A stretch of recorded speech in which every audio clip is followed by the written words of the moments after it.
अस्सलाम वालेकुम लिब्राज, मैं हारिस अज़मी प्रोफेशनल एस्ट्रोलॉजर आपकी खिदमत में हाज़िर हूँ इस हफ्ते की एस्ट्रोलॉजिकल रिसर्चेज लेकर। मुझे बहुत तेज़ी से बहुत सारी खुशखबरियाँ आपको सुनानी हैं लिब्राज। ये हफ़्ता 8 जनवरी से 14 जनवरी के दरमियान जो सोलर सिस्टम में इवेंट्स होने वाले हैं उनसे रिलेटेड है। एक बड़ा इवेंट तो ये है कि 11 जनवरी को मार्स डायरेक्ट हो जाएगा और वो आपके लिए बहुत इम्पॉर्टेंट प्लैनेट है। उसका अच्छा एंगल, उसकी अच्छी परफॉर्मेंसेस आपके ज़िंदगी के कई शोबों को रोशन करती है। वो आपके लिए सिर्फ एक प्लैनेट नहीं है, वो आपके लिए 3 सेक्टर्स ऑफ लाइफ का फ्यूल है। अगर वो अच्छा चमका तो आपकी ज़िंदगी के वो सेक्टर ज़रूर चमकेंगे। 1 बाय 1 बयान करता हूँ। मार्स इस वक्त रेट्रोग्रेड है, 11 जनवरी को डायरेक्ट हो जाएगा एंड आपके 9th एंगल पर होगा। मैंने अपने 21 साल कैरियर में देखा, मार्स जब भी लिब्रास के लिए 9th एंगल पर आता है, हर 2 साल बाद आता है, तो इसकी परफॉर्मेंसेस हायर एजुकेशनल जो कैंडिडेट हैं, जो स्टूडेंट्स हैं, जो लिब्रा हैं और हायर एजुकेशन को कंसीव करने की कोशिश कर रहे हैं, वो बहुत आसानी से ग्रैब कर जाएंगे। नेशनल हायर एजुकेशन जो लोकल लेवल पर हो और इंटरनेशनल एजुकेशन जो आप बैरून मुल्क जाकर अपनी तालीमी सरगर्मियाँ बढ़ाते हैं, उनमें आसानी हो जाएगी। ये एक फ़ायदा है। दूसरा फ़ायदा, अगर आप दोहरी शहरियत के लिए कोशां थे, आपके मेरिट्स में कोई कमी थी, सो मार्स के 9th एंगल पर आने से वो कमी रिपेयर हो जाती है। तीसरा फ़ायदा, मार्स अपने 9th एंगल पर आकर आपकी स्पिरिचुअल साइड को इन्हेंस कर देता है, जिससे आप रियलिस्टिक हो जाते हैं, हकीकत पसंद, आप होल में से बाहर आ जाते हैं, टेम्पटेशंस में से बाहर आ जाते हैं, फेक जो आपकी आदतें हैं उनमें से बाहर आ जाते हैं एंड रियलिस्टिकली आगे बढ़ते, हकीकत के रवैयों को इख्तियार करते हुए। चौथा फ़ायदा, मार्स 9th एंगल पर ह्यूमन नेचर में अटैचमेंट्स पैदा करता है, जो अटैचमेंट बड़ों से ज़्यादा हो जाती है, बुज़ुर्गों से।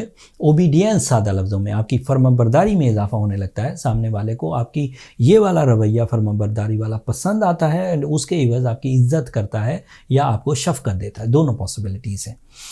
पांचवा फ़ायदा, मार्स अगर 9th एंगल पर फ्रेंडली हो लिब्रा के लिए, एंड ऑब्वियसली फ्रेंडली होता है, तो इससे फिज़िकल स्टेमिना इंक्रीज़ कर जाता है। अगर मार्स की रेट्रोग्रेशन वाले सीज़न में आप 8 घंटे काम करके थका करते थे, तो मार्स जब डायरेक्ट हो जाएगा 9th एंगल पर, तो आपकी स्टेमिना, अपने परफॉर्मेंस स्टेमिना में ऑलमोस्ट 40% ग्रोथ देखेंगे। तो 12 घंटे तक परफॉर्म कर सकेंगे डेवलपमेंट के साथ, फुल एनर्जीज़ के साथ, विदाउट एनी रिग्रेट्स। इतने फ़ायदे। अब और तरह के फ़ायदे सुने, उन्हें इनडायरेक्ट एडवांटेजेस कहते हैं। जब भी कभी मार्स लिब्रा के लिए अच्छा हो, 9th एंगल पर हो या किसी और एंगल पर हो, तब भी लिब्रास के लिए वो मटेरियल एडवांटेजेस की वजह बनता है। वो आपके 2nd हाउस का रिप्रेजेंटेटिव है। 2nd house means house of material advantages, house of inheritance and house of sudden gains. अगर आप जॉब हासिल नहीं कर पा रहे थे, due to some reason opportunities नहीं थी या फिर स्किल्स में कमी थी, तो नाउ दिस इज़ टाइम जब आप कंपटीशन वाली जॉब्स हासिल कर सकेंगे। अगर 10 कैंडिडेट भी होंगे तो आप उन्हें बीट करके आगे बढ़ सकेंगे।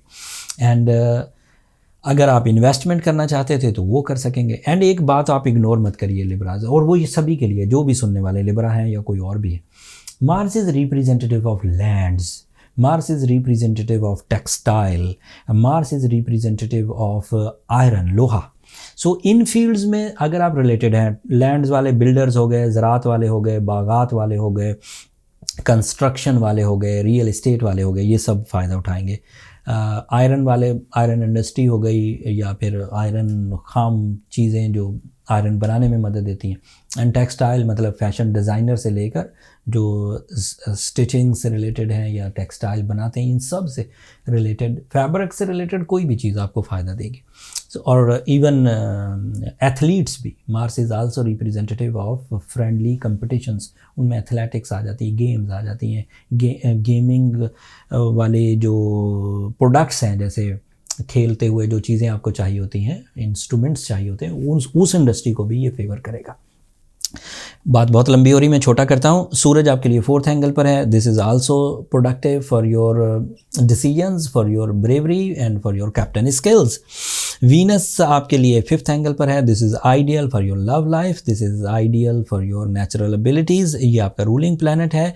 इसके अच्छा होते ही आपकी जो नेचुरल एबिलिटीज़ हैं वो रीपॉलिश होती हैं, री इस्टेब्लिश होती हैं, स्ट्रेंथन होती हैं, ईजी हो जाती हैं, मेच्योर हो जाती हैं एंड उसके एडवांटेजेस आसानी से मिलने लगते हैं। लिब्राज अगर अपनी सलाहियतें किसी वजह से खो दें, लिब्रा या कोई भी स्टार जब कोई सलाहियत खो देता है तो रूलिंग प्लैनेट जब भी फ्लरिश करेगा वो सलाहियत जो वेस्ट हो गई होती है वो वापस आने लगती है। मिसाल के तौर पर लिब्राज बहुत हिस्से मिजाज रखने वाले लोग हैं, ब्यूटी लव करने वाले लोग हैं, या फिर सॉफ्ट स्पोकन पीपल है। अगर किसी वजह से हार्श हो गए हैं, अगर किसी वजह से ड्राई हो गए हैं, अगर किसी वजह से उदास हो गए हैं, ह्यूमर ख़त्म हो गया है, रोमांस ख़त्म हो गया है, या फिर अंदर से वो खोखले से होते जा रहे हैं, तो जैसे ही वीनस अब अच्छी फॉर्म में है ये सब चीज़ें डेवलप होने लगेंगी और ये मज़ीद और अच्छा होगा। एंड 2023 में आप खूब तरक्की करने वाले हैं लिब्राज बिफोर मार्च के बाद फिर कंडीशंस थोड़ी सी बदलेंगी। आपके लिए सैटर्न इस वक्त 5th एंगल पर है, अभी 100 प्रोडक्ट, यही वो वजह है सैटर्न ही जो आपके लिए इस वक्त फेवरेबल है। 3 महीने तक अभी ये अच्छी फॉर्म में है and you are in safe zone. फिर ये 6th एंगल पर जाएगा तो हेल्थ थ्रेट्स देगा। जुपिटर इस वक्त 6th एंगल पर है, जुपिटर का 6th एंगल पर होना 20 दिसंबर से मुमकिन हो सका, ये 14 मई तक यहीं रहेगा। It is create some lucky factor, some enhancement, some knowledge, some type of sudden gains and some type of learning abilities. इतने फ़ायदे हो रहे हैं आपको, सिर्फ मरकरी रेट्रोग्रेड मिला हुआ है एंड मरकरी की रेट्रोग्रेशन भी अगले हफ्ते ख़त्म हो जानी है। सो ओवरऑल तमाम ही सोलर सिस्टम पर्सनालिटी को, मनी मेकिंग को, फैमिली लाइफ को, रोमांस को, पब्लिक डीलिंग को, कैरियर को, हायर एजुकेशन को, ओवरसीज़ ट्रैवलिंग को सपोर्ट ही कर रहा है। अब भी अगर कोई लिब्रा इस वक्त रोना धोना मचाए, अब भी कोई लिब्रा इस वक्त कहे कि मैं बर्बाद हो रहा हूँ, मैं खराब, तो दैट मीन्स वो पेशेंट है, उसके अंदर कोई कमी है, कोई ख़राबी है। रूल्स ये नहीं कह रहे। एस्ट्रोलॉजिकली बाय द बुक अगर चलें तो things are in Libra's favour and कामयाबियाँ उनका मुकद्दर बनती जा रही। आप इसे कुछ दिन आजमाइए, अगर चीज़ें ठीक ना हों तो अपनी पर्सनल कैलकुलेशंस की तरफ जाइए ताकि फाइंड आउट हो सके कि अगर सब चीज़ें अच्छी हैं तो आप क्यों उलझे हुए। उसके लिए जो रियल डायग्नोसिस सिस्टम है वो है बर्थ चार्ट कैलकुलेशंस। नंबर ये नीचे चलते रहते हैं, आप इन पर रब्ता करके अपने लिए टाइम ले सकते हैं ताकि फाइंड आउट हो सके कि प्रॉब्लम्स क्या हैं। अगर जनरली ट्रबल्स हैं तो वो रूबी पहनकर, ओपल पहनकर, येलो सफ़ायर पहनकर ठीक किया जा सकता है, साथ में सूरज शम्स पढ़ लीजिए। लेकिन अगर आप ये सब चीज़ें आजमा चुके हैं और चीज़ें ठीक नहीं हो रही तो फिर ज़्यादा अपने आप को प्रॉब्लम्स में ना डालिए, फिर अपनी रिकवरीज़ की तरफ चले जाइए और उसके लिए फ़र्स्ट स्टेप ये है कि अपनी बर्थ चार्ट कैलकुलेशंस बनवा लीजिए। नंबर ये नीचे चलते रहे, वो फ्री फोरम नहीं है लिब्रास, होपफुली आप अंडरस्टैंड करेंगे। अगले हफ्ते 2 और खुशखबरियाँ सुनाऊंगा। एक मरकरी डायरेक्ट हो जाएगा, दूसरा सूरज एक अच्छी पोजीशन पर आ जाएगा। इन सब चेंजेस का आपकी ज़ात पर क्या असर होगा वो तफसील अगले हफ्ते बयान करूँगा। तब तक के लिए मुझे इजाज़त दीजिए। मेरी 2 दरख्वास्तें एंड पर हमेशा ही, जब से सोशल मीडिया पर हूँ हमेशा ही करता आ रहा हूँ एंड आप लोगों की दुआएं मेरे लिए हैं भी बहुत कीमती, इसलिए वो रिक्वेस्ट मुझे महंगी नहीं पड़ती। एक तो अपनी दुआओं में मुझे और मेरी टीम को ज़रूर याद रखिएगा, चैनल को सब्सक्राइब करना मत भूलिएगा। आप लोगों की सब्सक्रिप्शन हमारी हौसला अफजाई की वजह बनती है। अगले हफ्ते तक के लिए अल्लाह ने के बाद।